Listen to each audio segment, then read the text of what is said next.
इस सत्र में मॉडर्न हिस्ट्री पर चर्चा होगी। एक बार विषय आप तक फिर से पहुंचाती हूं कि rewriting modern history and attempt to alter heroes legacy, आधुनिक इतिहास का पुनर्लेखन और नायकों की विरासत को बदलने का प्रयास। आप सभी का स्वागत है।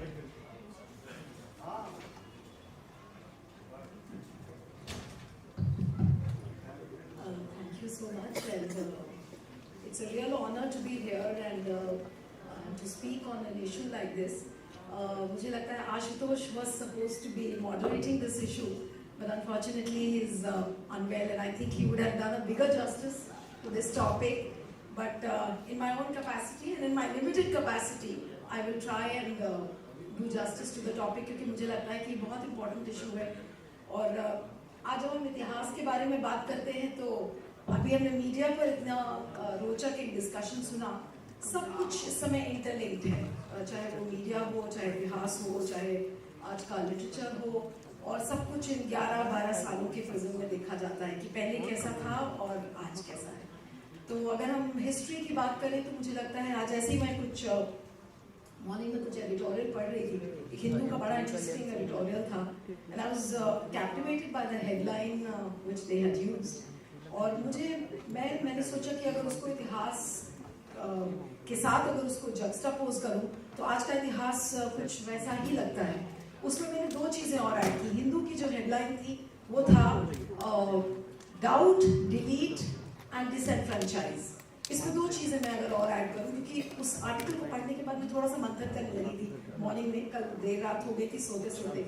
Early morning when I got up and I read their editorial, so I was just thinking that why should I not link 2 more points to that and just talk in context of history.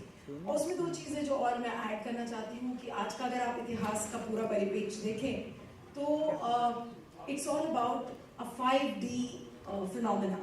अब वो 5D कैसे है ये मैं आपको बताती हूँ। It has nothing to do with the technology और anything. Deface, distort, delete, doubt, and you end up disenfranchising the history. I read it about the SIR. My friend Neha is here, who's an advocate on record in the Supreme Court. She's already fighting that case. So आजकल रात दिन वही चीजें चलती हैं, उसी को discuss करते हैं। लेकिन मैंने जब हिस्टोरिकल पर्सपेक्टिव में उसको सोचा डिस्कस करने के लिए, मुझे लगता है आप सब उस पर ज्यादा इलैबोरेट कर पाएंगे। लेकिन हिस्ट्री का भी तो यही हो रहा है ना, हम हिस्ट्री ऐसी बनाने की कोशिश कर रहे हैं जहां पर हिस्ट्री को हम डिलीट कर रहे हैं। क्या फर्क पड़ रहा है अगर हम हमारी आज की जनरेशन पहले की हिस्ट्री ना पढ़े? कोई फर्क नहीं पड़ता आज के डिस्पेंसेशन को। They are not bothered, they are not worried about the coming generations what they will have to think. तो उनका क्या उद्देश्य है? आप उसको डिलीट कर दीजिए, आप उसको डिस्टॉर्ट कर दीजिए, आप उसको डिफेस कर दीजिए, and like what I said, you end up disenfranchising the history. This is what exactly the present dispensation is doing. History लिखी जाती थी, एटलीस्ट हमने जब बचपन से इतिहास को पढ़ा तो इतिहास में हम क्रॉनिकलर्स की बात करते थे, मैगस्थनीज जैसे लोगों की बात करते थे कि हिस्ट्री में इतने आज पुराने युग की हम बातें क्यों कर पा रहे हैं, हम इतिहास पुराना क्यों पढ़ पा रहे हैं? क्योंकि उन जैसे लोगों ने इतिहास लिखा था। आज का डिस्पेंसेशन क्या कर रहा है? आज का डिस्पेंसेशन जैसे हेडलाइन मैनेज करता है, उसी तरीके से वो इतिहास को मैनेज करने की कोशिश कर रहा है। And that's where the real problem begins. So I would not want to speak too much because I'm not a student of history, so I would not be probably be able to do so much of justice. और आप हमारे साथ आज जितने भी लोग हैं सब मेरे से बहुत सीनियर्स हैं, and they are might in their own ways. So I would begin with Irfan Sahab being the senior most. Irfan ji, it's the trend is really disturbing. जिस तरीके से हिस्ट्री को डिस्टॉर्ट किया जा रहा है, डिफेस किया जा रहा है। अभी आप देखिए ना, सोमनाथ टेम्पल का सबसे रिसेंट एग्जाम्पल है जहाँ पर ये कहा गया, और जो ब्लॉग लिखा गया था हमारे प्रधान सेवक द्वारा, उन्होंने कहा कि Nehru was not very enthused with the Somnath temple and the way things happen. वो लेटेस्ट एग्जाम्पल है। उस तरीके से 50 एग्जाम्पल्स हैं। बहुत सारी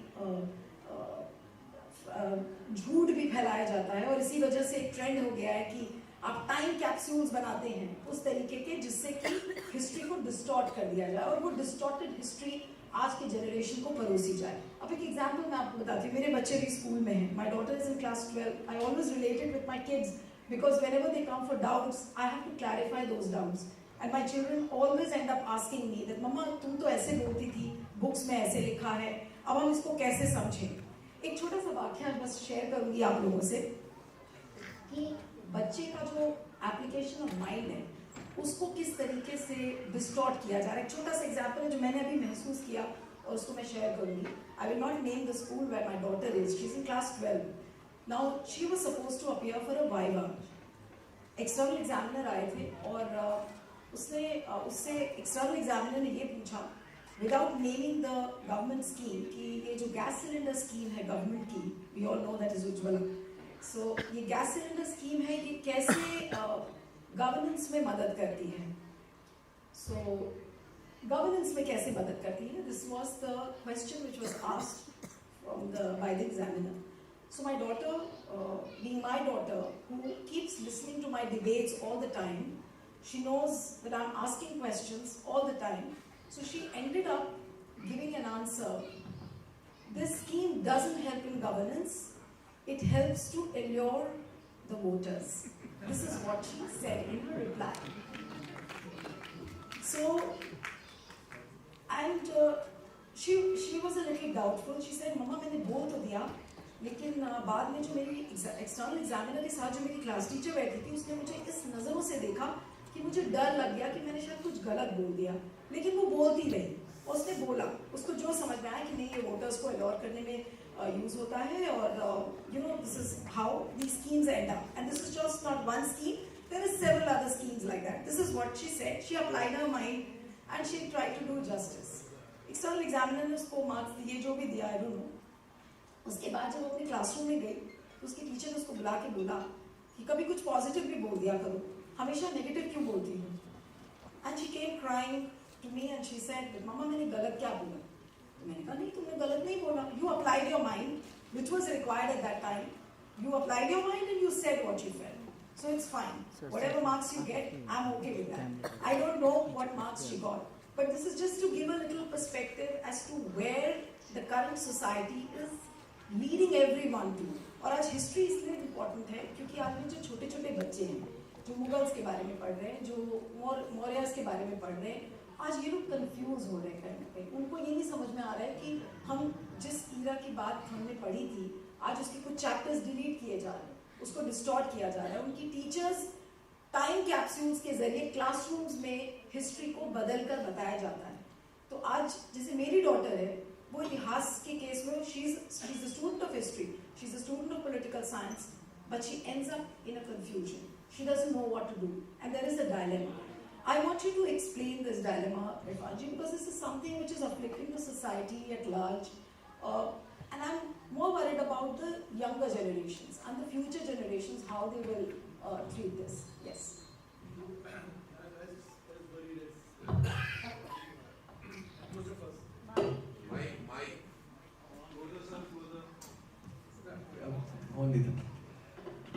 तो हम सभी लोग शेयर करते हैं जो आपकी जो फीलिंग्स है और आपके बच्चे की जो रिएक्शन है स्कूल में, वो ज़्यादातर बच्चे उसी तरह की प्रॉब्लम फेस कर रहे हैं. बात यह है कि इतिहास इतना महत्वपूर्ण क्यों हो गया आज उन लोगों के लिए जिन्होंने कभी जिंदगी में इतिहास ही नहीं, कुछ भी नहीं पढ़ा, जिन्होंने स्कूल का मुंह नहीं देखा, जो दिन भर मजदूरी करता है, मेहनत करता है, इतिहास से या एकेडमिक से कोई ताल्लुक नहीं, फिजिक्स नहीं जानता, केमिस्ट्री नहीं जानता, इकोनॉमिक्स नहीं जानता, इतिहास जानता है. बाकी सब सब्जेक्ट्स में उसका कोई इंटरेस्ट नहीं, इतिहास में इंटरेस्ट है. और क्योंकि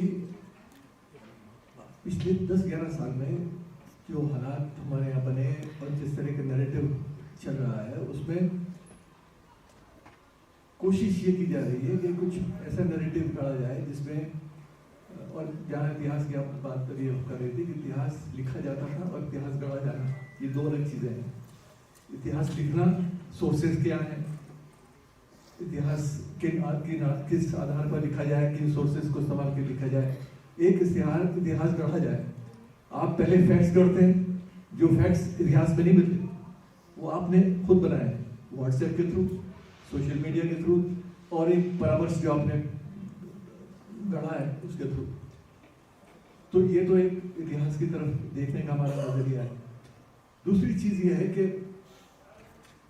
ज्यादातर लोग आज जो जिनके पास सत्ता है, जिनके पास पावर है, जो जानते हैं कैसे इतिहास का इस्तेमाल करना है, वो इस नियत से इतिहास को देखना चाहते हैं, लिखना चाहते हैं कि काश इतिहास ऐसा होता, काश हमारे भारत में ये सब कुछ हुआ होता, और उसको वो असलियत की असली रूप देना चाहते हैं। और एक पूरी नैरेटिव, वो नैरेटिव जाहिर है झूठ पर आधारित होता है, क्योंकि उसमें जो आपने सोचा है एज ए इंडिविजुअल वो आप देखना चाहते हैं, इतिहास में वो नहीं है।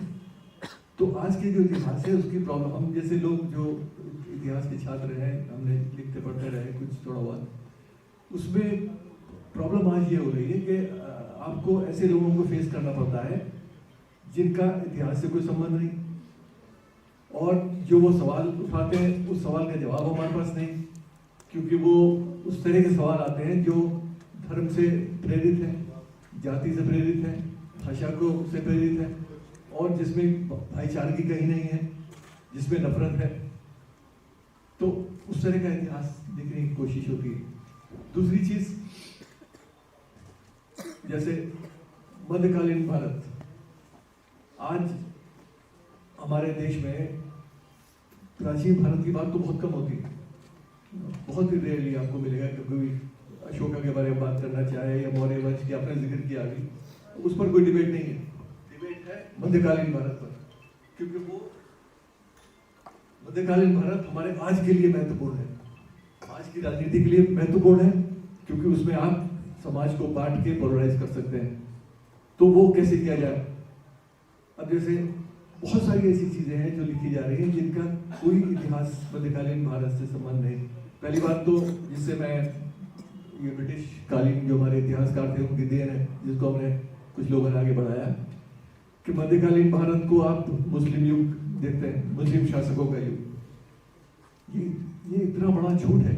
अगर आप पूरा वो पीरियड को देखिए तो वो पूरा पीरियड एक कोलैबोरेटिव रूल था। उसमें हिंदू और मुसलमान दोनों, सिर्फ emperor, Mughal emperor for example लगा लीजिए, वो मुसलमान है, उसके नीचे जितने मनसबदार हैं जो अपनी अपनी रियासतों को चला रहे थे, जो सिर्फ टैक्स देते थे मुगल एम्परर को, जो मुगल एम्पायर का एक हिस्सा बन गए, लेकिन वो राजा हिंदू रहे और शासन उन्हीं के हाथ में रहा। तो ये पूरा जो नैरेटिव है कि एक मुस्लिम शासन और हिंदू शासन मुगलों से, मुसलमानों के आने से पहले, ये धर्म को जिस तरह से इस्तेमाल किया जा रहा है, ये इतना बड़ा झूठ। और इस तरह परोसा जाता है जैसे कि वो, अच्छा फिर एक कॉन्फ्लिक्ट जोन, लाइक मध्यकालीन युग सिर्फ कॉन्फ्लिक्ट जोन है, सिवाय खून खराबे के उसमें कुछ हुआ ही नहीं। और ये लोग भूल जाते हैं कि उसी पीरियड में, इसी मध्यकालीन युग में, आप, मैं पीछे से लेता हूँ 14th सेंचुरी 15th सेंचुरी से आप लीजिए, कबीर उसी युग में है।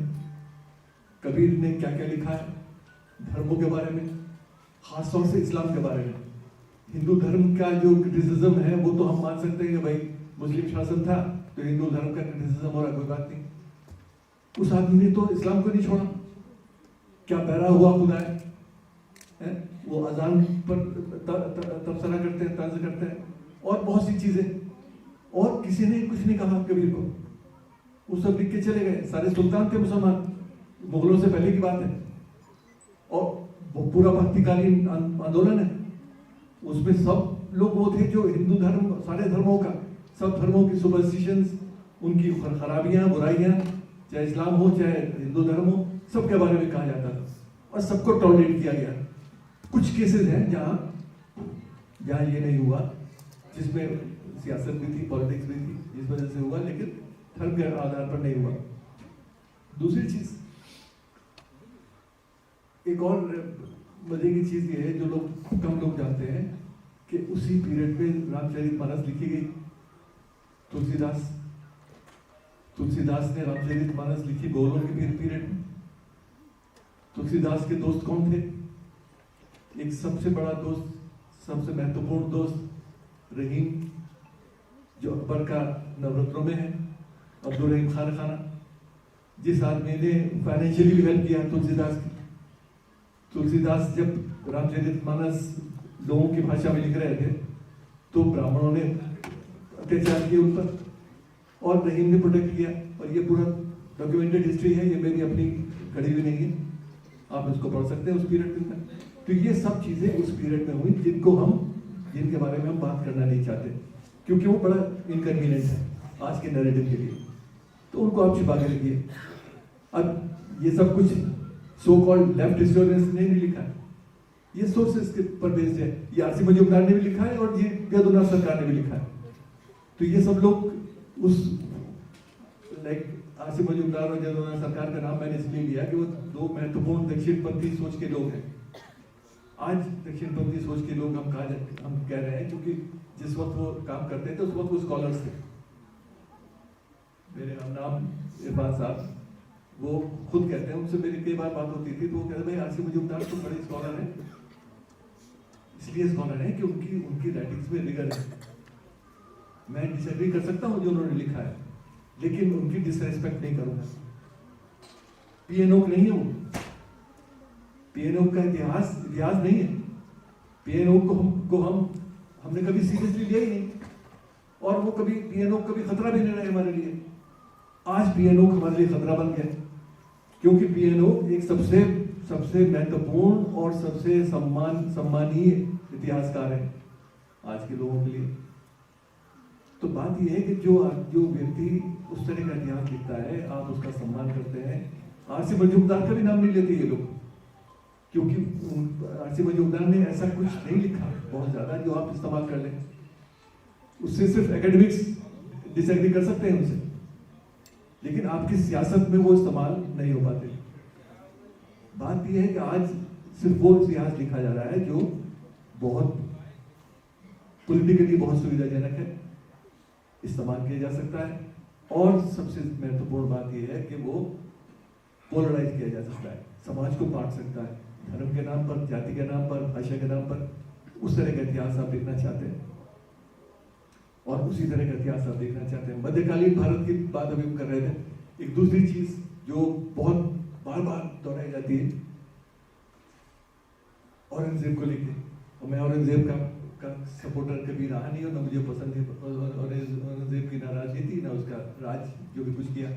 लेकिन हम लोग क्या कर रहे थे उस समय, मेजॉरिटी हिंदूज, जब दो सब भाइयों में लड़ाई होती है सत्ता के लिए शाहजहां के वक्त के बाद, तो हमारे राजपूत मनसबदार बड़ी तादाद में उन्होंने गोलबंदी की और अपने अपने जो प्रिंसेस थे उनको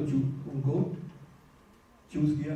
कुछ दारा शिकोह के साथ थे, दारा शिकोह स्कॉलर है, आज के जमाने में सेक्युलर कहें उसको या क्या कहें, 17वीं 16वीं सदी के हिसाब से सेक्युलर था वो, क्योंकि वो मॉडर्न सेक्युलरिज्म की परिभाषा तो आप नहीं थोप सकते उस पीरियड पर।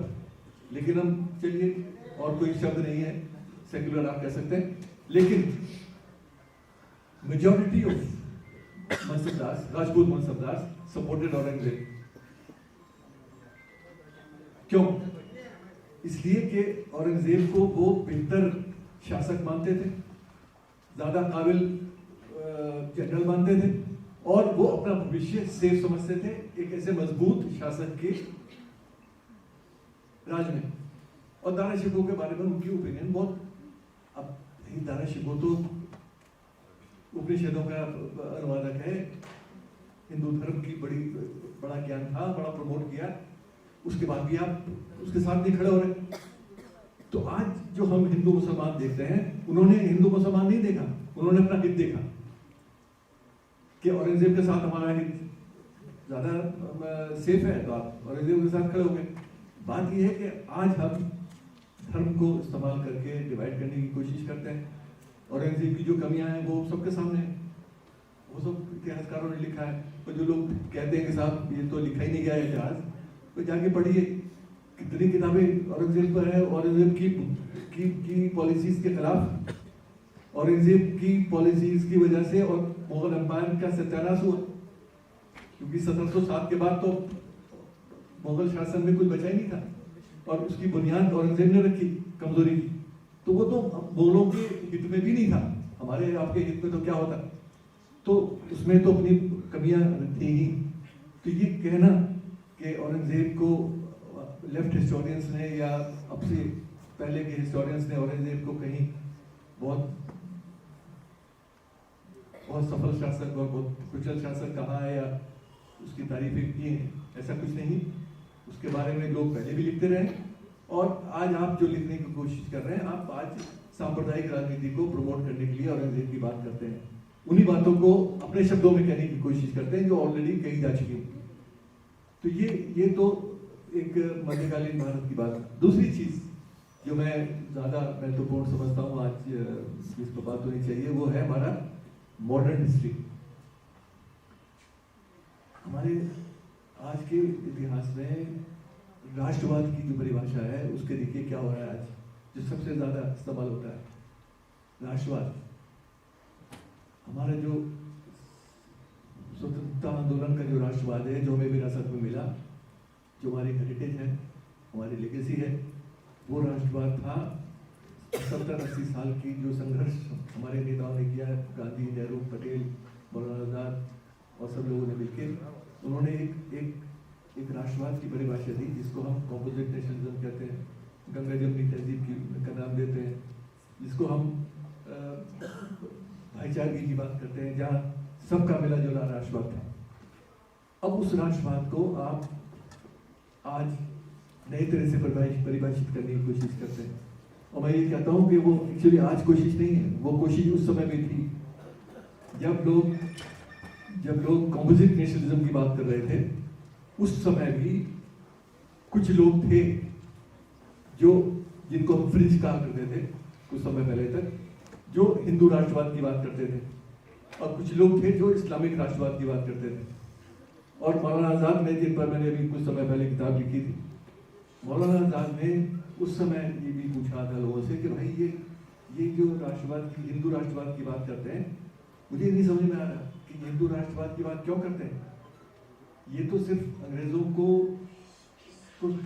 खुश करने के लिए, राष्ट्रवाद को कमजोर करने के लिए हिंदू मुसलमान की बात करते हैं। जो मुस्लिम राष्ट्रवाद है उसका उद्देश्य तो सामने है कि वो धर्म के नाम पर एक देश बनाना चाहते हैं, जो बनाया भी। लेकिन हिंदू राष्ट्रवाद की बात क्यों की जाती है? क्योंकि कांग्रेस तो एक कॉम्पोजिट नेशनलिज्म की बात करता है जिसमें हिंदू और मुसलमान दोनों की जगह है। मुस्लिम राष्ट्रवाद में हिंदुओं की जगह नहीं है, वो तुमने मान लिया, एक सांप्रदायिक है। लेकिन आपका राष्ट्रवाद भी तो सांप्रदायिक है, उतना ही सांप्रदायिक है। तो ये बात मौलाना आजाद ने लिखी, एक आर्टिकल लिखा था उन्होंने 1927 में, Islamic nationalism, Islam and nationalism, और उसमें ये पूरी कोशिश किया बताने की कि ये राष्ट्रवाद, और जब ये शुद्धि और तबलीगी तंजीम का आंदोलन शुरू हुआ 1928 के दशक में, उस वक्त उन्होंने कहा कि भाई ये समय इन सब बातों के करने का है, ये समय अंग्रेजों से लड़ने का समय है। आप आपस में लड़ रहे हो, हिंदू और मुसलमान के नाम पे लड़ रहे हो। जो मुसलमान के नाम पे लड़ा रहे हैं उनका उद्देश्य तो साफ है, धर्म के नाम पर राष्ट्र बनाना चाहते हैं। आप क्यों कर रहे हो? आप तो आजाद हिंदुस्तान चाहते हो ना, देश, तो आपको तो कम से कम राष्ट्रवाद को कमजोर नहीं करना चाहिए। तो ये लोग जो आज धर्म के नाम पर मेजोरिटेरियन नेशनलिज्म की बात करते हैं, ये उस समय भी करते थे। उस समय जाहिर है कि मार्जिन पर रहे लोगों ने मजबूती से देश को, एक कॉम्पोजिट नेशनलिज्म को कायम रखा और वो चीज चली 70 साल 75 साल तक चलती रही। आज उस सब आइडिया ऑफ इंडिया को जिसकी बात की जाती है, जिसको नेहरू से जोड़ा जाता है, नेहरू का आइडिया ऑफ इंडिया तो सबका मिला जुला आइडिया ऑफ इंडिया था, नेहरू ने उसको सिर्फ लीड किया। तो बात यह है कि इस इतिहास को जो आज नए सिरे से लिखने की कोशिश की जा रही है, वो इतिहास एक राजनीति से प्रेरित है, जो हम सब लोग जानते हैं। इतिहास के सोर्सेस में उसका कोई स्थान नहीं कहीं भी। दूसरी चीज अंत में खत्म करते हुए मैं ये कहता हूं कि आप 2-3 लोगों के नाम लेते हैं आज के, खास तौर से हमारा जो सत्ता में लोग हैं, सुभाष चंद्र बोस, भगत सिंह, विवेकानंद को पढ़ के देखिए। विवेकानंद के जो स्पीच शिकागो में जिसके बारे में हम बात करते हैं 1893 का, उसी को पढ़ लें। उससे आपको पता चलेगा कि विवेकानंद किस तरह का भारत चाहते थे, किस तरह का हिंदू धर्म चाहते थे। दुख की बात यह है कि हमने ना विवेकानंद को पढ़ा। विवेकानंद का पर्सपेक्टिव हमारे इतिहास के बारे में क्या था। अभी 2-3 साल पहले किताब आई है, गोविंद कृष्णन ने किताब लिखी बड़ी मोटी विवेकानंद पर, और उसमें पूरा एक तफसील से बयान किया गया कि विवेकानंद 1891-92 में ताजमहल देखने गए अपने कुछ विदेशी मित्रों के साथ, और ताजमहल की खूबसूरती का बयान वो करते हैं, और ये भी कहने की कोशिश करते हैं कि अशोक के बाद अकबर से बेहतर शासक इस देश में नहीं हुआ। ये विवेकानंद के शब्द हैं मेरे नहीं। जिसने एक भाईचारगी की बात की, हिंदू मुस्लिम एकता की बात की, ये विवेकानंद कह रहे। तो ये सब बातें जो स्वामी विवेकानंद ने कही, इसके बारे में आप बात नहीं करते। आप अपने मतलब की बात निकाल के मस्कुलर हिंदुइज्म की बात करते हैं। जो भी विवेकानंद ने कही होगी, किस कॉन्टेक्स्ट में कही, ये आपको पता होना चाहिए, उसकी आप बात नहीं करते। तो बात ये है कि ये इतिहास एक पूरी तरह से राजनीति से प्रेरित है।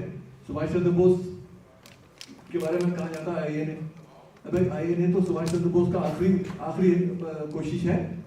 1920 और 1930 का सुभाष चंद्र बोस पढ़ो ना भाई। और वो सुभाष चंद्र बोस उन लीडर्स में है जो विरासत छोड़ के गए। बहुत कुछ लिखा है, हरिपुरा कांग्रेस का एड्रेस पढ़ लीजिए, 25-30 पेज का है। उसमें क्या क्या कहा है वो आपको मिल जाएगा। इंडियन स्ट्रगल की किताब है, उसमें आप देख लीजिए इतिहास के बारे में क्या, मुगलों के बारे में क्या है, सब कुछ सुभाष चंद्र बोस ने लिखा। उसके बारे में आप नहीं बात करते हैं। आप सिर्फ सुभाष चंद्र बोस की मूर्ति लगाएंगे इंडिया गेट पर या आईएनए की बात करेंगे। जो आप बात पॉलिटिकल नैरेटिव की कह रहे हैं कि अब पूरा जो इतिहास है, अब मैं पीयूष जी के पास आती हूँ उसके बाद, कि जो बात अभी इरफान सर कह रहे थे कि भाई जो इतिहास पॉलिटिकली कन्वीनियंट होता है रूलिंग डिस्पेंसेशन को, इरिस्पेक्टिव कि जो भी पार्टी है इन पावर, अगर पॉलिटिकली सूटेबल नैरेटिव को इतिहास के रूप में अगर गढ़ा जाएगा, ये कितना डेंजरस आपको लगता है? क्योंकि जो चीज सत्तारूढ़ पक्ष को पॉलिटिकली सूट करती है वो क्या इतिहास बनेगा, और हम उसी के हिसाब से इतिहास के स्लोगन्स बनाएंगे।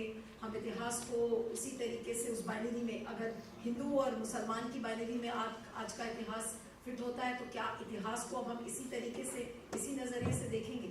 और आज जो इतिहासकार जिनको बोला जाता है अरे ये तो लेफ्ट लिबरल हिस्टोरियंस हैं, ये जो लेफ्ट और राइट में भी जो बांट दिया गया है, क्या ये इतिहास के साथ वाकई में जो इंटेलेक्चुअल ऑनेस्टी होती है, क्या वो पर्पस इस समय सर्व हो रहा है? अगर हम हिस्ट्री की बात करें तो जिस तरीके से गढ़ने की कोशिश की जा रही है या मैनेज करने की, मैं तो गढ़ना भी नहीं कहती हूँ, मैं कह रही हूँ इतिहास को भी हेडलाइन की तरह मैनेज करने की कोशिश की जा रही है। जी, इतिहास के नाम पर जो अपनी मनोहर कहानियां हैं उन्हें फैलाने की कोशिश की जा रही है। और मैं इसलिए कह सकता हूँ कि मैं इतिहास का विद्यार्थी नहीं हूँ। मैंने तो फिजिक्स ऑनर्स में बीएससी किया, पत्रकारिता में पढ़ा, और खासकर नेहरू जी के बारे में जो आम भ्रांतियाँ थी, और 2013 के आसपास जब ये लगा कि सत्ता इस व्यक्ति के हाथ में आएगी, तो मुझे ये भी लगा कि सरदार पटेल पे बहुत चर्चा होगी। तो मैंने सरदार पटेल को पढ़ना भी शुरू किया, थोड़ा सा नेहरू जी को भी पढ़ा।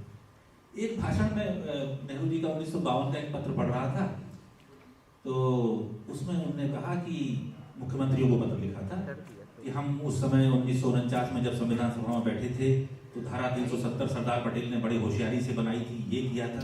मैं रुक गया, मैंने कहा सरदार पटेल तो सन 50 में मर गए, और सन 52 में नेहरू जी ये लिख रहे हैं, प्रधानमंत्री हैं, उनका तो क्या कहना, और वो तो सब कुछ थे। ये झूठ तो नहीं लिख रहे हैं कहीं इसमें, क्योंकि हमें तो पता है कि धारा 370 तो नेहरू जी ने बनाई और उन्हीं की बहुत बड़ी भूल है और जाने क्या क्या है। तो फिर हम सरदार पटेल वाले पत्राचार में गए, तो वी शंकर साहब जो उनके प्राइवेट सेक्रेटरी में निजी सचिव थे, उसमें भी बहुत बड़े आदमी थे और कश्मीर के नेगोशिएशंस में वो भी पार्ट थे। तो उन्होंने उसकी भूमिका में लिखा कि धारा 370 सरदार वल्लभ भाई पटेल की महान उपलब्धि है। और ये लिखते हुए वो किताब लिखी जा रही है, डॉक्यूमेंटेशन हो रहा है कि हमें पटेल के बारे में झूठ फैलाए गए उन्हें हटाना है। फिर हमने और आगे पढ़ा तो उसमें निकल के आया कि जिस दिन धारा 370, उसका नाम 370 नहीं था, वो दूसरे नंबर से पास हुई थी, बाद में 370 नाम हुआ, भारत की संविधान सभा में पास हो रही है। उस दिन नेहरू दिल्ली में, संसद में तो क्या, दिल्ली में तो क्या, भारत में तो क्या, वो यहाँ थे ही नहीं, वो अमेरिका की यात्रा पे थे। तो ये शॉकिंग था मेरे लिए जिस तरह से। तो ये पावर ऑफ प्रोपेगेंडा, या जो अभी आपने कहा कि इतिहास जो बढ़ा जा रहा है या रोज हमारे ऊपर ठेला जा रहा है, तो और भी मैं कई बातें पढ़ता चला गया और हर बात में ये लगा कि ये तो फिर ये आ गई। शुरू में तो मैं लोगों से बात ही करना मैंने बंद कर दिया। मैंने कहा मैं जिससे कहूंगा वो कहेगा अभी उसका दिमाग खराब हो गया है, ये उठपटांग बातें करता है। तो इनके पास ताकत बहुत है। फिर एक आता है मन में, तो नेहरू की तो कश्मीर का हो गया, वंशवाद का हो गया, उनके प्रधानमंत्री बनने का हो गया, उनके अध्यक्ष बनने का हो गया, और एक ऐसे आदमी के रूप में कि वो तो सिर्फ गलतियां करने के लिए पैदा हुए थे और गलतियां करते करते मर गए। और ताज्जुब की बात मुझे ये हुई कि 100 बातें जो नेहरू के बारे में फैलाई थी, 100 की 100 झूठ। भाई होता है कि 90% झूठ हो, 95% झूठ हो, 93% हो, 100 का 100। इसका मतलब है कि वो कोई संयोग नहीं, एक पूरी मैकेनिज्म लगी, उसने वर्षों काम किया और अब वो सामने आके खूब जोर जोर से दिखाई देने लगा है। लेकिन ये ऐसा क्यों हो रहा है, नेहरू पर ही क्यों? मैं बहुत दिन तक सोचता रहा। कई बार मुझसे लोग पूछते भी हैं तो मैं बहुत सटीक उत्तर नहीं दे पाता हूं। लेकिन उसका एक वजह तो प्राथमिक ये है कि नेहरू के खून जिनकी रगों में है, उनमें से कुछ लोग अभी राजनीति में नेतृत्व कर रहे हैं। मुझे लगता है कि अगर उन लोगों की जगह से सरदार पटेल के बच्चे होते, या सुभाष चंद्र बोस की जो पुत्री हैं जो बाहर रहती हैं, अगर वो वहां होती, या ये महात्मा गांधी के बच्चे वहां होते, तो इसी मेहनत से पटेल को, इसी मेहनत से गांधी को, इसी मेहनत से सुभाष चंद्र बोस का भी कैरेक्टर असैसिनेशन कर दिया जाता। क्योंकि मकसद है कि जब हम ये कहते थे तो तुम्हारा खानदान ही खराब, तुम्हारे बाप दादे ही चोर थे, हम तुम्हें तो चोर बता ही रहे हैं, लेकिन तुम्हारी राजनीति, तुम्हारा खानदान, तुम्हारी जो लिगेसी है, उस सबको करने से भारतीय समाज पर एक असर पड़ता है। ये तो एक बात होगी। दूसरी क्या है कि नेहरू लिखते हैं कि भारत में लोकतंत्र होना चाहिए, या मानते हैं। गोलवलकर मानते हैं कि एक व्यक्ति का शासन होना चाहिए, सिर्फ एक राष्ट्र, एक प्रधान, एक व्यक्ति होना चाहिए। नेहरू कहते हैं फेडरलिज्म होना चाहिए, राज्यों के पास अधिकार हो, डिसेंट्रलाइजेशन ऑफ पावर होना चाहिए। गोलवलकर कहेंगे एक जगह होना चाहिए। इन बातों पे फिर नेहरू ने जो कंसर्न में देखता हूं कि वो आदमी प्रधानमंत्री तो 47 में बन रहा है, और पहली बार मैंने शुरू में लगातार जेलों में, हमें थोड़ा लंबा समय का जेल में उनका जो हो रहा है, जिसमें वो इंदिरा जी को पत्र लिख रहे हैं, ग्लिम्पसेस ऑफ वर्ल्ड हिस्ट्री के नाम से हम इसे जानते हैं। तो एक पत्र वो नेहरू लिखते हैं उसमें कि बेटा लोकतंत्र भी कोई बहुत सेफ चीज नहीं है। होता क्या है कि ये भी साम्राज्यवाद चल रहा है, और उस समय 19वीं सेंचुरी 20वीं सेंचुरी में तमाम लोकतंत्र आते जाते रहते थे यूरोप में। उसको देख के नेहरू कह रहे हैं कि लोकतंत्र तो आ गया, लेकिन जब और लोगों को वोटिंग का राइट मिल गया, लेकिन कुछ दिन बाद जनता भी परेशान होने लगी, क्योंकि वोटिंग का राइट तो मिल गया लेकिन और कोई अधिकार तो है ही नहीं। तो उन्होंने ये पाया कि वो लोकतंत्र के नाम पे कुछ और हो रहा है। तो वो भारत के संदर्भ में समझाते हैं कि जिस दिन आजादी आती है तो हम एक जंजीर से मुक्त होते हैं, उसी दिन दूसरी जंजीर हमारे सामने आ जाती है पूंजीवाद और नव साम्राज्यवाद के रूप में। इसलिए जब तक हम डिस्ट्रीब्यूशन ऑफ वेल्थ नहीं करेंगे, संपत्तियों का बंटवारा नहीं करेंगे, रोजगार के अवसर पैदा नहीं करेंगे, फ्यूडल स्ट्रक्चर खत्म नहीं करेंगे, तब तक वो लोकतंत्र नहीं आता है। ये वो आदमी 32-33 में दिख रहा है। और जब वो प्रधानमंत्री बनता है तो वो किन किन के काम कर रहा है, उनके क्या काम है, वो देखता है कि हिंदुस्तान में किसान है, सबसे पहले इनकी मदद होनी चाहिए। तो सबसे बड़ा काम क्या हो रहा है, लगान, जो फिल्में भी बन गई और हजारों साल से किसान की शोषण का एक जरिया थी, जो हमारे राजाओं के जमाने में भी थी, और अंग्रेजों ने तो उसको जमींदारी वगैरह लाके लगान खत्म होती है। दूसरा काम वो संविधान संशोधन पहला करता है, किस काम के लिए करता है? जमींदारी उन्मूलन के लिए करता है। तो एक साथ जो इतना बड़ा बर्डन हिंदुस्तान की आबादी पे था वो एक झटके में उठाता है। लेकिन वो दूसरा काम भी करता है, किसानों को तो उसने किया है कि हमें आगे बढ़ना है, तरक्की करना है, तो इंस्टीट्यूशंस भी होने चाहिए। इनके लड़के पढ़ेंगे जब पैसा आएगा तो आगे क्या करेंगे, तो वो चीजें बनाना चाहता है, बड़े इंस्टीट्यूट बनाता है। इंस्टीट्यूट बनाने में वो इस बात का ख्याल रखता है कि जो एग्जिस्टिंग लोग काम कर रहे हैं वो होता रहे, कुटीर उद्योग अपनी जगह बना रहे, बड़ा उद्योगपति अपनी जगह बना रहे, इतनी बड़ी स्पेस खाली है वहां मैं बनाता हूं। तो वो बीएचईएल बनाता है, मतलब भारी उद्योग बनाने का काम वो अपने हाथ में लेता है। मैं कोट कर रहा हूं कि 1955 तक नेहरू जी ने भारत में इतना इरिगेशन का नया रकबा जोड़ दिया था जितनी यूएसए में उस समय तक टोटल सिंचित जमीन नहीं थी। इसी तरह उनके इंस्टीट्यूट्स को आप देख लीजिए, आज भी वो उसने अगर आईआईटीज बनाए तो वो आज भी नंबर 1 है, और इन्होंने जो इंस्टीट्यूट ऑफ एमिनेंस बनाए उनका आज तक पता नहीं है। उसने एम्स बनाया जो आज भी भारत का नंबर 1 संस्थान है। इनने 8-10 एम्स बना लिए जो आज भी अपने अपने शहरों के जिला चिकित्सालय से नीचे हैं। तो ये सोच का उसका फर्क था। और सबसे बड़ी बात कि उसके भारी उद्योगों से और सार्वजनिक क्षेत्रों में विकास करने से, सरकारी नौकरियां देने से, वो नौकरियां दिल्ली, बंबई, कलकत्ता, मद्रास अकेले में नहीं होती थी, वो गांव-गांव तक होती थी। तो गांव-गांव के आदमी तक एक समृद्धि पहुंची और इससे एक मिडिल क्लास पैदा हुआ। और उस मिडिल क्लास में जिन लोगों ने नौकरियां पाई और उनके बच्चों ने बाद में उदारीकरण के बाद प्राइवेट क्षेत्र में नौकरियां पाई, वही लोग आज पेंशन पाते हुए कहते हैं कि नेहरू ने कुछ नहीं किया। और उनके बच्चे उस समाजवादी मॉडल से, सरकारी बाप के ताकत से अच्छी प्राइवेट शिक्षा या पढ़ के प्राइवेट नौकरी आज कहीं कर रहे हैं, वो भी कहते हैं नेहरू ने कुछ नहीं किया। तो मैं इस बात को खत्म करते हुए सिर्फ एक चीज से खत्म करूंगा कि ग्रीक ट्रेजेडीज में एक कहानी आती है प्रोमेथियस की। तो प्रोमेथियस एक देवता था और वो स्वर्ग से देखता था कि आदमी बड़ा परेशान है, फटेहाल है, इसको ठंड से ठिठुर जाता है, इसके बच्चों को शेर उठा ले जाता है, इसके पास पहनने को कपड़े नहीं है। उसने काफी दिमाग लगाया, उसे लगा कि अगर इसको आग दे दूं मैं जाके तो इंसान की बेहतरी हो जाएगी। अब आग कहां से लाए? आग तो स्वर्ग में होती थी और वो देवता था, तो उसने वहां से आग चुरा ली और चुरा के इंसान को वो आग दे गया। आग आई तो उसमें मांस भी पकने लगा, उस पर ठंड से ही बचने लगे। रात में जला दो अलाव के रूप में तो जानवर भी दूर भागने लगे। आदमी में जड़ा ताकत आई तो जो गिफ्ट दिए जाते थे देवताओं को, जो चढ़ावा चढ़ाया जाता था, वो आदमी ने कम कर दिया। तो स्वर्ग में हुआ कि ये टैक्स कलेक्शन कैसे कम हो गया हमारा, और ये आग वहां कैसे पहुंच गई। इंक्वायरी बैठी, पता चला कि प्रोमेथियस गया था, इसने दिया, तो उसे दंड देना था। तो दंड क्या दिया जाए उसे, तो वो देवता वो भी था तो अमर था, मर नहीं सकता था। तो एक छोटी पहाड़ी के ऊपर उसे सलीब पे टांग दिया गया और उसके कंधे पर एक गिद्ध बैठा दिया गया। तो गिद्ध दिन भर उसका मांस नोचता था और प्रोमेथियस चिल्लाता था, चीखता था दर्द से। और रात के समय जब गिद्ध सो जाता था तो क्योंकि देवता था, अमर था, तो फिर उसका मांस आ जाता था, गिद्ध उसे करता।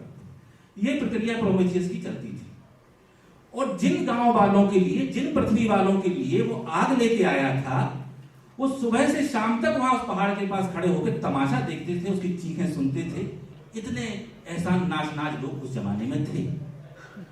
ऐसे ही मुझे नेहरू का लगता है कि जिस व्यक्ति ने अपना पूरा जीवन दे दिया, जिसकी बेटी ने सीने पे गोलियां खा ली, जिसने सारी संपत्ति दे दी, जो सब कुछ हो सकता था, जिससे बर्ट्रैंड रसेल और बर्नार्ड शॉ बातचीत करते हो कि क्या करना है और क्या नहीं करना है, जिससे रविन्द्रनाथ ठाकुर जिसे ऋतुराज कहते हो, मुंशी प्रेमचंद जैसा व्यक्ति जिसकी लिखी किताब का हिंदी में अनुवाद करता हो, हजारी प्रसाद द्विवेदी जैसा व्यक्ति जिस व्यक्ति से अपने हिंदी भवन का उद्घाटन कराता हो, जिसके राज्यसभा में मैथिली शरण गुप्त और दिनकर जैसे दो राष्ट्रकवि एक साथ बैठते हों, तो जिसने सिर्फ दिया ही दिया, और जिनको दिया वो लोग आज प्रोमेथियस के उन नागरिकों की तरह उसका मजाक उड़ाते हैं। और आज उन्हीं लोगों में से कुछ लोग सत्ता में आ गए हैं, तो इतिहास को कर रहे हैं, अपने बदनाम कर रहे हैं। बहुत अच्छा अच्छा एग्जांपल दिया है कि Irfan ji wants to make a brief intervention and then I go to Daya ji. हाँ, बोलिए. Is it working? मैं पीयूष अभी कह रहे थे, मैं थोड़ा सा उसमें ऐड ये करना चाहता हूँ कि नेहरू क्यों है. मैं एक्चुअली बहुत तफसील से भी बोल सकता था, लेकिन नेहरू पर क्योंकि नहीं बोलना था. जैसे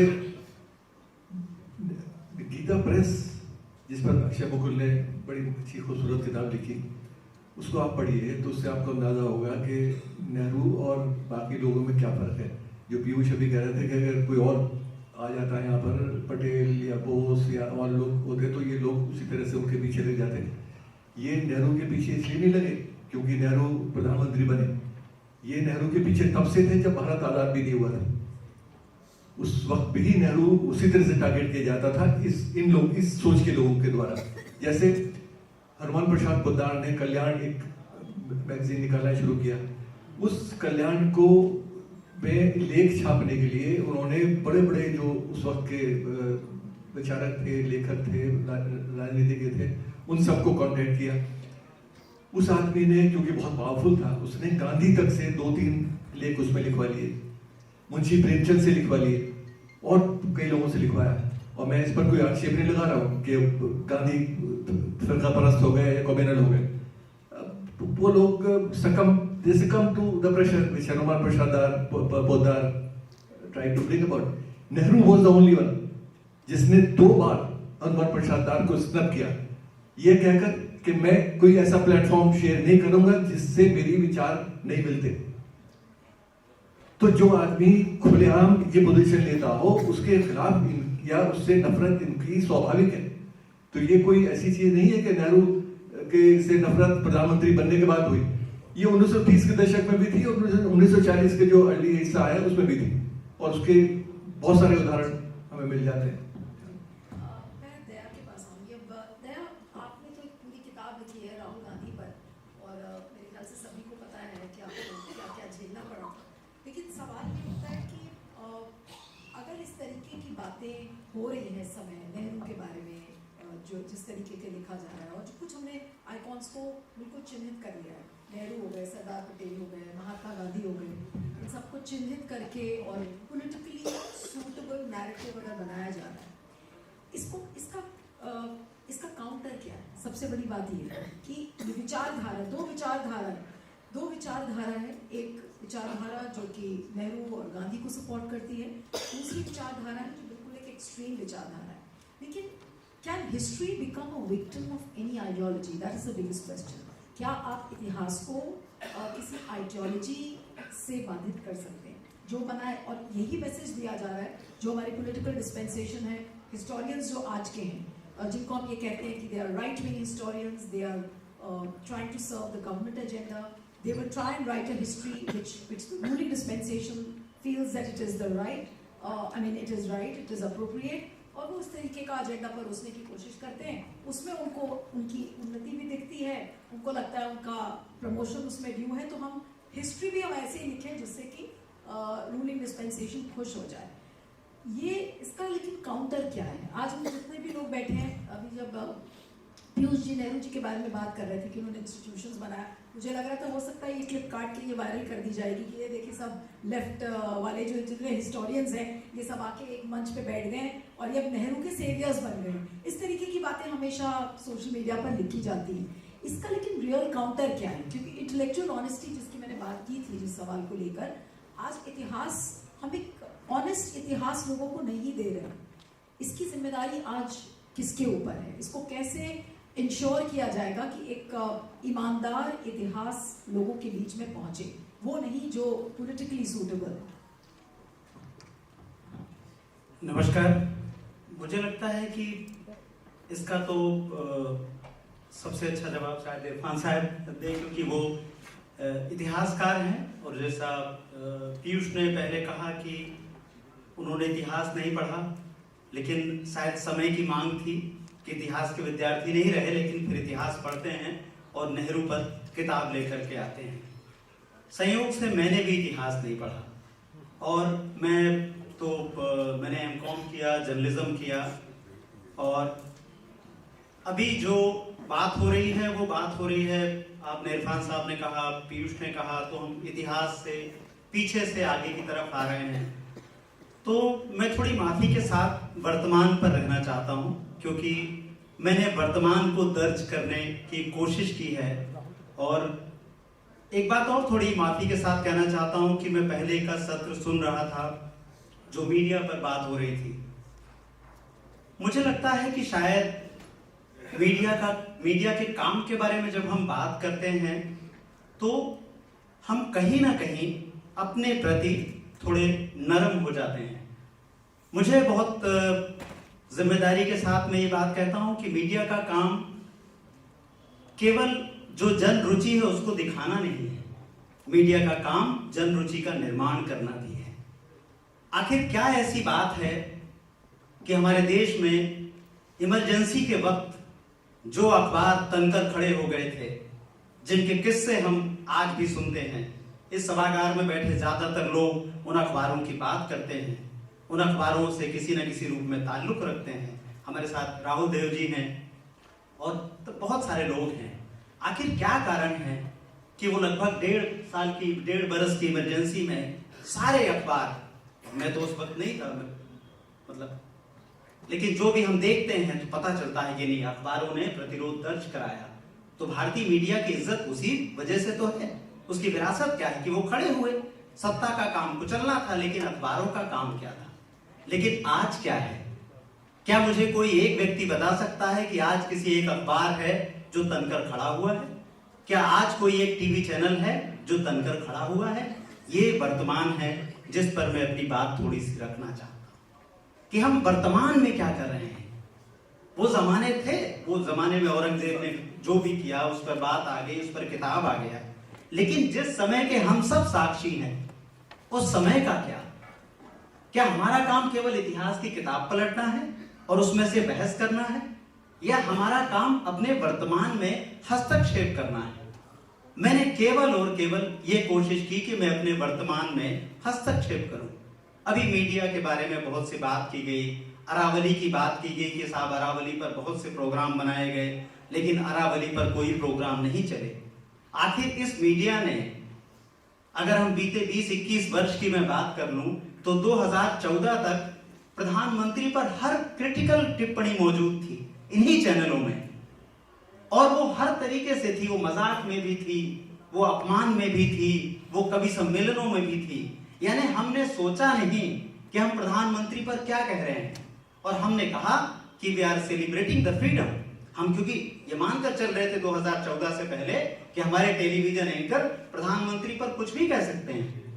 हमारे पास वो तस्वीर भी मौजूद है जिसमें मनमोहन सिंह जी को पूरे प्रेस कॉन्फ्रेंस में लोग घेरे हुए हैं। मीडिया चैनल ही चैनल हैं, पत्रकार ही पत्रकार हैं, और मनमोहन सिंह जी बैठे हैं, लोग सवाल पूछ रहे हैं। और उसके बाद हम ऐसा समय देख रहे हैं जिसमें प्रधानमंत्री केवल इंटरव्यू देते हैं, और वो केवल 2, 4, 5 लोगों को इंटरव्यू देते हैं, और यही हम हैं। तो मैं पूरी जिम्मेदारी के साथ आपको वर्तमान पर अगले 2, 4, 5 मिनट चाहता हूं कि हम वर्तमान में क्या कर रहे हैं, हमारा नैतिक बोध क्या है। अगर हम कहते हैं कि हम गांधी, नेहरू, अंबेडकर, पटेल, सुभाष की विरासत को लेकर आगे चल रहे हैं, तो उसमें सबसे बड़ी बात क्या थी? असल में कोई भी कौम जो कीमत नहीं चुकाएगी वो आगे कितना जाएगी मुझे नहीं मालूम, और हर कौम को अपने वर्तमान में कीमत चुकानी होती है। लेकिन इस वक्त ऐसा लग रहा है कि हिंदुस्तान का मीडिया, हिंदुस्तान की जनता, उसके सारे क्लासेस शायद कीमत चुकाने से पीछे हट रहे हैं। हम सब जानते हैं कि मुश्किलें आएंगी, लेकिन मुश्किलें तो आजादी की लड़ाई में भी थी। क्या कम मुश्किलें थी? और उस वक्त कितने लोग लड़ रहे थे? आजादी की लड़ाई के वक्त हिंदुस्तान की आबादी लगभग 33 करोड़ के आसपास थी। क्या 33 करोड़ लोग लड़ रहे थे? बमुश्किल इतिहास में देखेंगे कि 4-5 लाख लोग कुछ आपको दर्ज मिलेंगे। उसमें से भी जेलों में जाते वक्त कितने लोग मिलेंगे?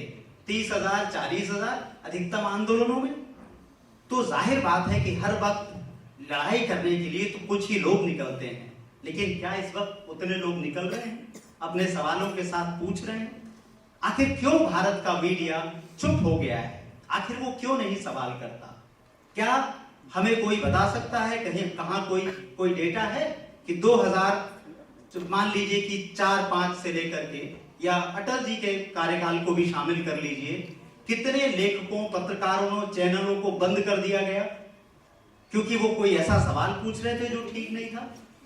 तो क्या कारण है कि जो बातें मनमोहन सिंह के समय हमें अच्छी लग रही थी, अचानक एक सरकार बदलते ही खराब हो जाती हैं। तो यहाँ पर एक सबसे जरूरी बात है जो मुझे लगता है कि होनी चाहिए, और वो है कि राहुल गांधी नेहरू के बाद भारत में दुष्प्रचार का सबसे ज्यादा शिकार होने वाले नेता बन गए। और मैं कहता हूं कि इस वक्त विपक्ष में तमाम लोग हैं, एक से एक लोग हैं, और मैं देखता हूं कि स्टालिन साहब पर भी किताब लिखी जा रही है, अखिलेश जी पर भी किताब लिखी जा रही है, ममता जी पर भी किताब लिखी जा रही है। लेकिन मेरे जैसा एक बहुत गैर मामूल, मैं कहूंगा बिल्कुल मामूली व्यक्ति एक किताब लिखता है और हमारा टेलीविजन चैनल की पूरी दुनिया उसको खलनायक बता देती है। तो मैं तो वर्तमान की बात कर रहा हूं कि आखिर क्या कारण है कि हमारा मीडिया जो इस वक्त है, मैं उस नोएडा में, दिल्ली में रहता हूं, एक टेलीविजन चैनल के पत्रकार में ये साहस नहीं होता है कि वो मुझसे बात कर पाए। मैं तो अपनी गवाही देना चाहता हूं इस इतिहास के इस वक्त में कि क्या कारण है। और इस किताब के कवर पर राहुल गांधी हैं, लेकिन इस किताब में हर वो सवाल है जो इस वक्त कहीं दर्ज नहीं हो रहे हैं, और वो दर्ज भी हो रहे हैं तो मिसलीडिंग तरीके से दर्ज हो रहे हैं। तो क्या ये अच्छा नहीं होता कि एक चैनल में जहां पर प्रधानमंत्री पर गाथाएं लिखी जा रही हैं, एक किताब नेता प्रतिपक्ष पर भी होनी चाहिए? तो ये साहस कौन करेगा? क्या वो न्यूज रूम के पत्रकार वो साहस करेंगे? और देखिए, जनता पर हम बार बार जाते हैं, हर कोई बात कह रहा है कि जनता कैसी हो गई, जनता क्या सोच रही है, लेकिन जनता को फीड कौन कर रहा है? तो कैसे हम अपनी जिम्मेदारी से मुकर सकते हैं? क्योंकि फीडिंग का काम तो हमारा ही है, हम बता हम ही रहे हैं। इस देश में इतना बड़ा मीडिया है और थोड़े से यूट्यूब चैनल हैं। अभी सोशल मीडिया के बारे में बहुत सारी बातें हो रही थी, मैं डिटेल में नहीं जाना चाहता, लेकिन जरा आप सारे चैनलों की व्यू संख्या जोड़ लीजिए जो करोड़ों घंटों में है। यूट्यूब कैसे उसका मुकाबला करेगा? नहीं कर सकता है। इंडिविजुअल्स की बात की गई, इंडिविजुअल्स के कुल आंकड़े कितने हैं? कितने लोग देखते होंगे वो 2, 4, 20, 25 यूट्यूबर्स को? और हर कोई इस समय एक बात और कहता है हमने गोदी मीडिया देखना बंद कर दिया। ये भी एक बहुत अपने आप को बचाने वाला स्टेटमेंट है। लोगों ने टीवी चैनल देखना बंद कर दिया, मोबाइल देखना बंद नहीं किया है। इस मोबाइल पर लोग क्या कंज्यूम कर रहे हैं? अगर इस मोबाइल पर लोग वो चैनल देखना बंद कर दें जो हिंदू मुस्लिम करते रहते हैं, तो कैसे बात होगी? तो ये कुछ बातें समझनी है कि हमारे वर्तमान में क्या चल रहा है। भारत का कोई भी टेलीविजन चैनल, जब हम इतिहास की बात कर रहे हैं, इतिहास कैसे बनता है? जब हम दर्ज करते हैं वर्तमान को, तभी तो आगे चल करके किताब बनती है। आज जो किताब इरफान साहब लिख रहे हैं, आज से 25 वर्ष बाद, 20 वर्ष बाद वो इतिहास का हिस्सा होंगी। आज क्या दर्ज किया जा रहा है? आज पत्रकारिता को हम कहते हैं कि वो जल्दबाजी में लिखा गया साहित्य है। वो साहित्य क्या लिख रहा है? भारत में एक टेलीविजन चैनल का मुझे आप नाम बता दीजिए, अखबार का नाम बता दीजिए जो हिंदू मुस्लिम नहीं कर रहा है। आखिर क्या कारण है कि भारत के टेलीविजन चैनलों में, अखबारों में राहुल गांधी का नाम लेते ही कपकपी छूट जाती है? आप राहुल गांधी पर बात नहीं कर सकते और हम कह रहे हैं कि ये तो आजाद है, ये हमारा ये वाला मीडिया है। याद रखिए, हिटलर मशीन गन लेकर के तानाशाह नहीं बना था। हिटलर संसदीय लोकतंत्र के सहारे ही आया था। वो संसदीय लोकतंत्र के सहारे ही सत्ता पर काबिज हुआ था। तो अगर हम चुप रहेंगे तो चुप्पियों के सहारे कोई भी लोकतंत्र जिंदा नहीं रह सकते। एक आखिरी बात करके मैं अपनी बात खत्म करूंगा। एक संगठन जिसका नाम आरएसएस है, इस पर एक बहुत जरूरी किताब आई है जो मुझे लगता है कि इस वक्त सबसे पतली किताबों में से है। ये कन्नड़ के लेखक हैं देवनूर महादेव, और कन्नड़ में ये किताब केवल 64 पन्ने की है, और तमिल, तेलुगु, कन्नड़, मलयालम इन सभी भाषाओं को मिला करके 1 करोड़ कॉपियां इसकी बिकी हैं। 1 करोड़ कॉपियां बिकी हैं और केवल 64 पन्ने की है। हिंदी में ये 100 पेज की है। जो लोग आरएसएस के बारे में जानना चाहते हैं उनको भी ये किताब पढ़नी चाहिए, और जो आरएसएस को मतलब जो आरएसएस के बारे में कहते हैं कि हम जानते हैं उनको भी पढ़नी चाहिए, और जो नहीं जानते उनको तो पढ़नी ही चाहिए। क्योंकि इस किताब में आपको कुछ नहीं है, केवल तथ्यात्मक सारी की सारी तस्वीर है कि आरएसएस की सोच क्या है, आरएसएस क्या करना चाहता है। 2025 का साल आरएसएस के साल के रूप में दर्ज होना चाहिए। यही इस समय वर्तमान में क्या चल रहा है। आप देखें कि 1925 में जो आरएसएस बना है वो 2025 में आकर के वैलिडेट होता है। हमारे प्रधानमंत्री भारत में पहले प्रधानमंत्री, हर चीज में वो पहला जोड़ते हैं, तो भारत में प्रधानमंत्री के रूप में नरेंद्र मोदी ऐसे पहले प्रधानमंत्री हैं जो लाल किले से ऐलान करते हैं, आरएसएस को वैलिडेट करते हैं। इसके पहले किसने ऐसा किया मुझे नहीं मालूम। तो हमारे जो जो डर थे वो एक एक करके हमारे सामने आ रहे हैं। आखिर क्या कारण है कि प्रधानमंत्री के रूप में नरेंद्र मोदी 10 वर्ष तक इंतजार करते हैं और 2024 में जैसे ही उनका समर्थन सिकुड़ता है वो आरएसएस पर से वो पाबंदी हटाते हैं, जिस पाबंदी को अटल बिहारी वाजपेयी तक नहीं हटा पाए। और इन सारे सवालों पर आप देखें जीरो रिपोर्टिंग है।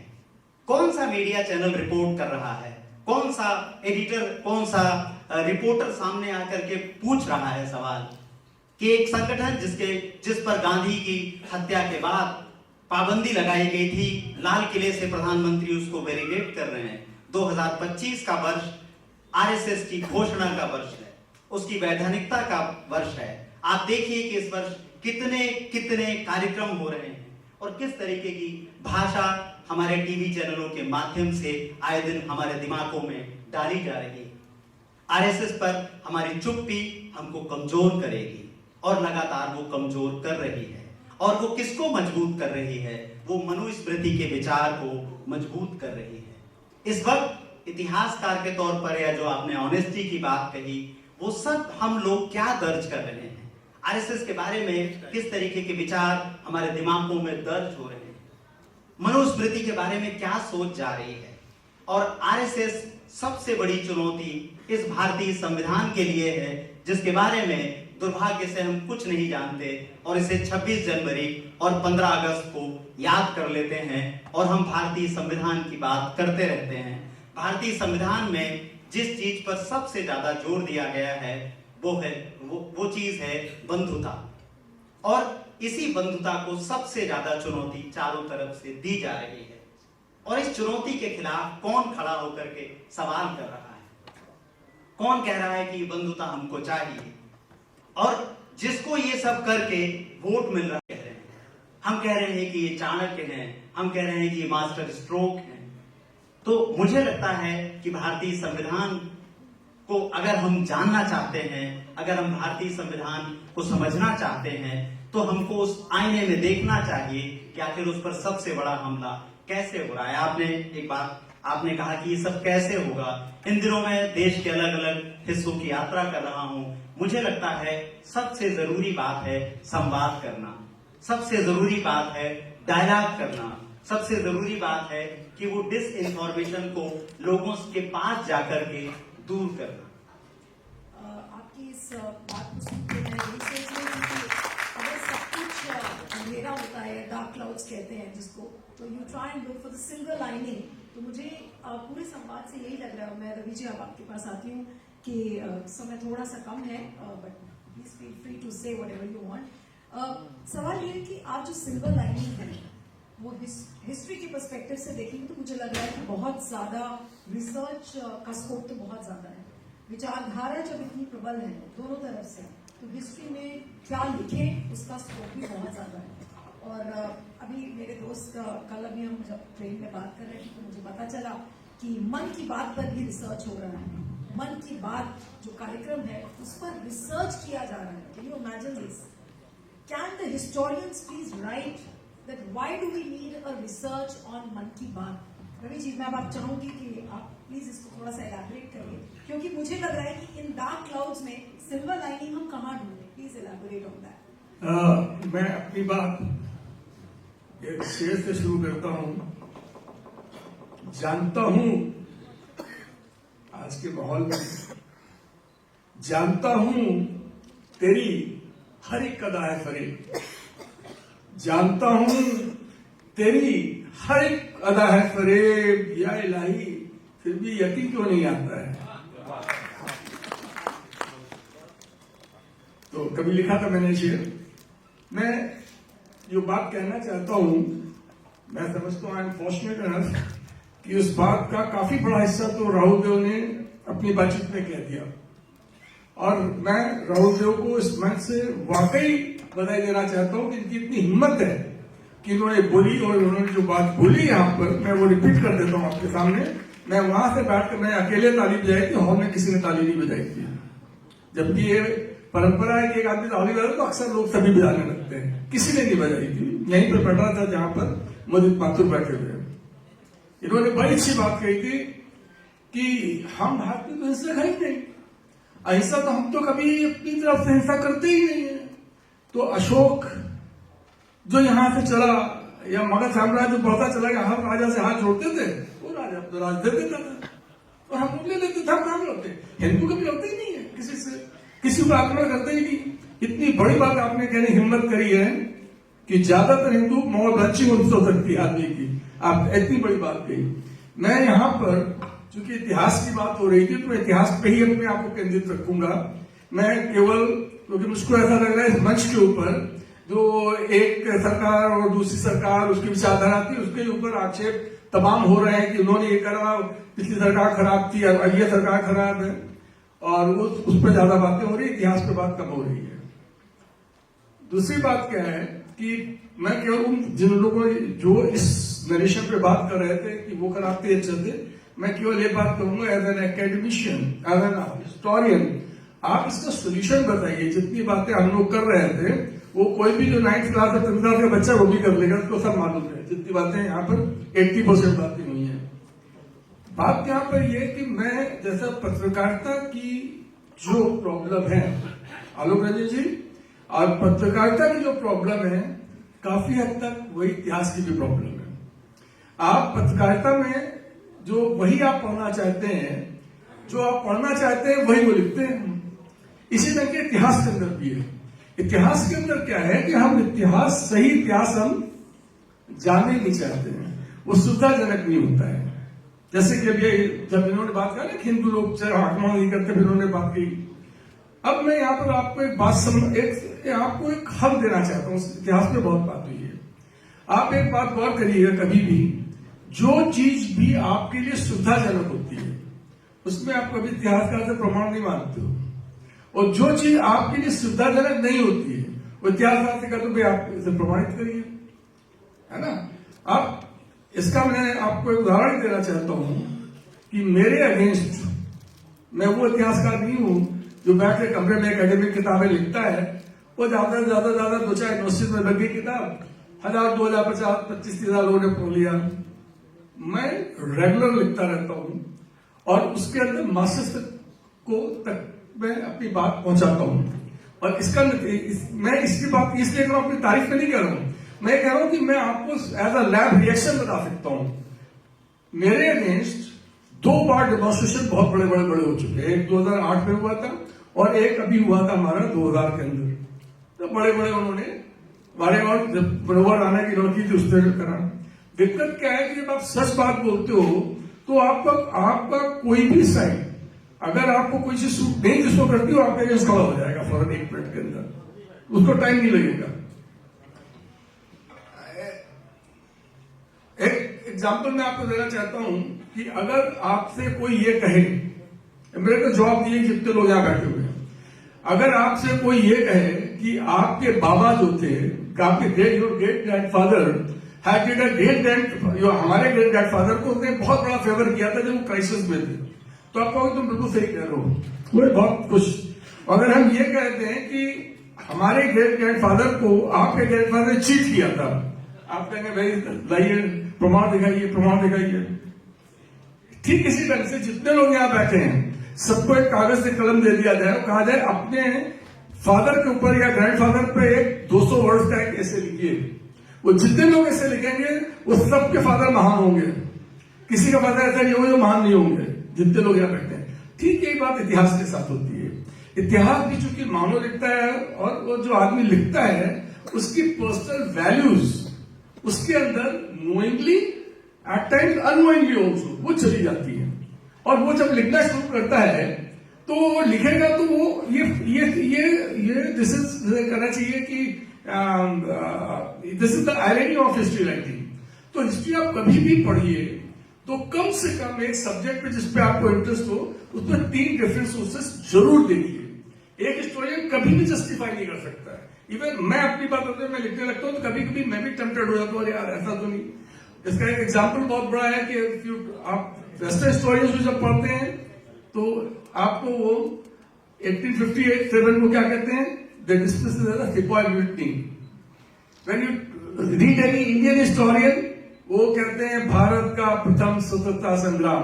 भाई देखो भी सावरकर ने पे सेंटेंस पहली बार यूज किया था और वो कहते हैं और हम सब रिपीट करते हैं उसको। But if you ask me the historian I say it was an uprising of 1857। You don't take sides. तो इसमें एब्सोल्युटली और इसको और ग्राउंड लेवल पे समझाने के लिए मैं बात बताऊंगा कैसे वैल्यू इफेक्ट करता है राइटिंग को और कैसे आपको पढ़ना है हिस्ट्री को।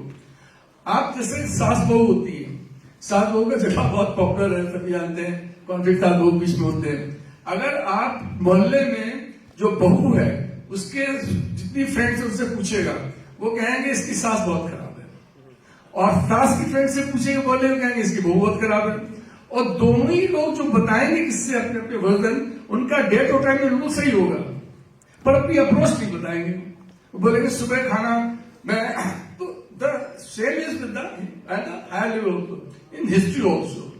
और एक तीसरी बात मैं जो बोलूंगा आपको कि आप लोग हमेशा कहते हैं गर्व से कहो हम हिंदू हैं, गर्व से कहो हम राजपूत हैं, गर्व से कहो हम ब्राह्मण हैं, गर्व से कहो बनिए हैं। और अगर आपको अखबार देखना हो देख लीजिए, सारे अखबारों में जितने गर्व से कहो हम कुर्मी हैं, गर्व से कहो हम फलाने हैं, कुमाऊनी हैं, गढ़वाली हैं। अरे भैया इसमें गर्व की क्या बात है यार, तुम पैदा हो गए वहां पर तुम्हें गर्व कहां से कर रहे हो। और अगर तुम्हें गर्व करना ही चाहते हो तुम उसको ये बता दो कि अगर तुम्हारे जात वर्ग में कोई आदमी महान हुआ था जिसके नाम पे तुम कह रहे हो भाई ये फॉर एग्जाम्पल कायस्थ है, वो कहते हैं हमारे यहाँ पर पैदा हुए थे भाई विवेकानंद पैदा हुए, सुभाष चंद्र बोस पैदा हुए, हमारे यहाँ पर लाल बहादुर शास्त्री पैदा हुए, तो क्या आप इनके पे गर्व करोगे? तो नटवर लाल भी तो तुम्हारे यहाँ पैदा हुआ था, तो गर्दन झुका के घूमोगे? Will you hang around, will you move around the society hanging your head in the shame? You will not. Ravi ji एक इम्पोर्टेंट इशू है, sorry to interrupt. No, you are free to. You have given the minimum time and you interrupt also. I don't mind. Speak, but I will come back to a very important issue. जो इस बातचीत में रह गया. That's why I interrupted you. You will speak at length after this. जो citizens का right सही इतिहास जानने का. I said that I'm talking about that only. You didn't try to understand. No, I did. I said if you write, see, I can speak half an hour about blaming one government and another government. I am asking you your approach to the history. I'm just trying to deal, like, the mentally free, how to see the history without any well judgment. I agree with that, but I just wanted you to specify a little on that, क्योंकि ये बात लोगों को कम समझ में आती है कि सही इतिहास जानना भी लोगों का अधिकार है। जैसे आपका राइट टू वोट है, सही इतिहास जानने का जो अधिकार है वो आज कितने लोग समझते हैं? अगर मैं let me tell you, it's not valid question. मैं आपको वही बात बता रहा हूँ जिसको आप रिपीट कर रही हैं। I said when I was talking about when I gave the example of a Sas and Bahu, when I gave the example of that you are taking the false pride that you are born in a community, you are born in a country, you are born with a particular gender, I said you should be above that.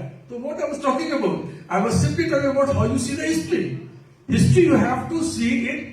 Number one, that is what I was talking, you interrupted me. Anyway, let me What is given is a chapter, maybe a book, but what should be given as a right? I wanted you to specify. I said it's not a right. I said right. Everyone has the right to do all the right things. whether the history or it's the journalism, you have the right to news. That's all. That's fine. I'll sum up with this only. I'll just wind up with this because I can understand. At times I ask very uncomfortable questions. I raise very uncomfortable questions. People are not very comfortable with that. जी आपने इतिहास और सरकार का या समाज से संबंध के बारे में बात की। जी मैं नगराम का रहने वाला हूँ, लखनऊ के अखबार में। जी और पारसी कम्युनिटी के यहाँ बहुत अस्थायी प्रशासक है। जी फिर से बोलिए। पारसी कम्युनिटी के फारसी बिल्कुल ठीक थैंक यू। स्थानीय प्रशासक है। उनके जब हम पुरातात्विक चीजों को देखेंगे, इतिहास के दृष्टिकोण से देखेंगे, तो लगेगा कि हाँ उस समय की स्थितियाँ थी, उनकी संस्कृति थी। लेकिन सरकार ने अभी बिजली पासिंग को लेकर के, नल पासिंग को लेकर के, लाटन पासिंग को लेकर के उनका जिस तरीके से कम्युनलाइजेशन किया, उन लोगों ने तो समय अनुसार पे जो बाहर के अटैकर थे उनसे लड़ाई लड़ी। और जब यहाँ पे नगराम के आसपास जो प्रशासक थे, हाँ बिल्कुल ठीक। इन लोगों ने जब उनसे लड़ाई लड़ी तो यहाँ के राजपूत लोगों ने जो बाहर के अटैकर्स थे उनको मत किया कि इसमें राष्ट्रवादी और फलानावादी वाला कॉन्सेप्ट कैसे आ सकता है। इसको जो सरकार ने जिस तरीके से थोड़ा सा शॉर्ट कर दीजिए क्वेश्चन। भूमिका है कि बहुत कंफ्यूजन से बातें चल रही हैं।